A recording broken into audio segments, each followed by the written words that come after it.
काय नाही कवा आलाच रे?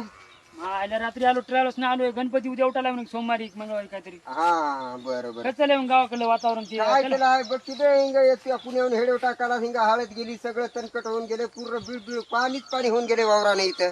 हा त्याला काय म्हणलं फोन लावला की? आणि तू काय की तिथूनच हेडव टाकायला इथं गावात काही गेले नाही त्याचे फोटो काढून आले इथं गेले त्याचे काही कोणी काढायला तयार नाही की या बघायला तयार नाही इथे. तू एवढा बोलणार आहेस की तू 10 माणसाला बोलती नास की गावात तू असेल तर तू त्या तलाट्याच्या पुढे बोल मया पुढे बोलून काय फायदा नाही. मी पुण्याला कामाला तू राहतो. काय उपडालास काय शाळा शिकायलास की माझं बी झाले मध्ये काय करू आता मी मी काम शेतामध्ये आव उगाच होय काय फौजा मारायचं इकडं तिकडच. आता काय पोजा काय नाही मयाजवळ नाही. मी ते पोरायची दिलो गणपतीची माझ्यावर रुपये नाही तर उद्या उद्या मी आज बसू का पुण्याला जाऊ का निघून कामाला? काय बुली चोकलं तिकडे जाऊन नाही जातो मी नाही तिकडचं कोणी केले की अरे ते फोटो काढून न्यायला तयार येणार कोणी तलाठी गरामशो कोणी येणार तू बघ त्याचं न कर सांग जाय न कर.